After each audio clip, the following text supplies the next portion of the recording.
হাদিসে প্রিয় নবী সাল্লাল্লাহু আলাইহি ওয়াসাল্লাম ছেলেদের হারাম কাজ সম্পর্কে বিস্তারিত বর্ণনা করেছেন এবং এই ছোট ছোট হারাম কাজের জন্য হাসরের ময়দানে তাদের ভয়ঙ্কর শাস্তির মুখোমুখি হতে হবে। প্রিয় দর্শক, আজকে আপনাদের পুরুষের 10টি হারাম কাজ সম্পর্কে জানাবো। এই হারাম কাজ থেকে প্রিয় নবী বারবার বিরত থাকতে বলেছেন। প্রিয় নবী বলেছেন, যে ব্যক্তি আমার হাদিস অন্য কাউকে শেয়ার করলো তার জন্য আল্লাহর বিচার দিবসে আমার শাফায়াত ওয়াজিব হয়ে যাবে। অবশ্যই ভিডিওটি সবাইকে শেয়ার করবেন এবং মুসলিম ভাইদেরকে এই 10টি কাজ থেকে বিরত থাকার জন্য জানিয়ে দিবেন। তো চলুন বেশি কথা না বলে শুরু করি আজকের ভিডিও। অবশ্যই ভিডিওটি সম্পূর্ণ দেখবেন এবং এই 10টি হারাম কাজ সম্পর্কে জেনে যাবেন। 1 নম্বরে রয়েছে হাতে পায়ে মেহেদি লাগানো। প্রিয় দর্শক, পুরুষদের জন্য হাতে পায়ে মেহেদি লাগানো নিষিদ্ধ। প্রিয় নবী সাল্লাল্লাহু আলাইহি ওয়াসাল্লাম বলেছেন, নারী পুরুষের হাত বিবেচনা করা হয় হাতের মেহেদি দিয়ে। নারীদের হাত সব সময় মেহেদিতে রাঙানোই উত্তম। 2 নম্বরে রয়েছে নিরেট বা এক কালারের লাল ও হলুদ রঙের পোশাক পরিধান করা। অবশ্যই পোশাকের ক্ষেত্রে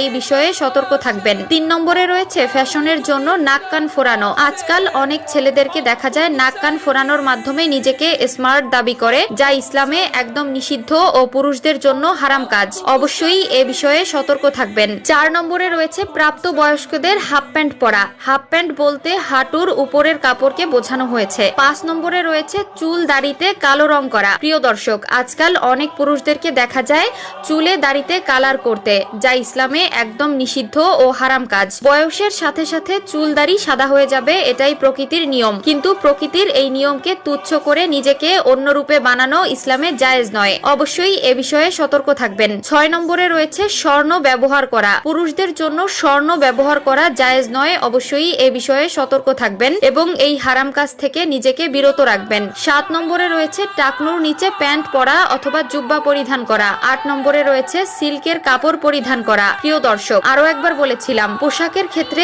অবশ্যই একটু সতর্ক থাকবেন। পুরুষদের জন্য যে সকল পোশাক হারাম তা কখনোই পরিধান করবেন না। 9 নম্বরে রয়েছে নারীদের মতো মাথার চুল লম্বা রাখা। 10 নম্বরে রয়েছে নারীদের মতো পোশাক পরিধান করা ও তাদের অনুকরণ করা। আজকাল ফেসবুক ও অন্যান্য সোশ্যাল মিডিয়ায় ঢুকলে দেখা যায় ভাইরাল হওয়ার জন্য ছেলেরা মেয়ে সেজে অভিনয় করে, মেয়েদের মতো চলাফেরা করে ও পোশাক পরিধান করে, যা ইসলামে নিষিদ্ধ এবং সম্পূর্ণ হারাম।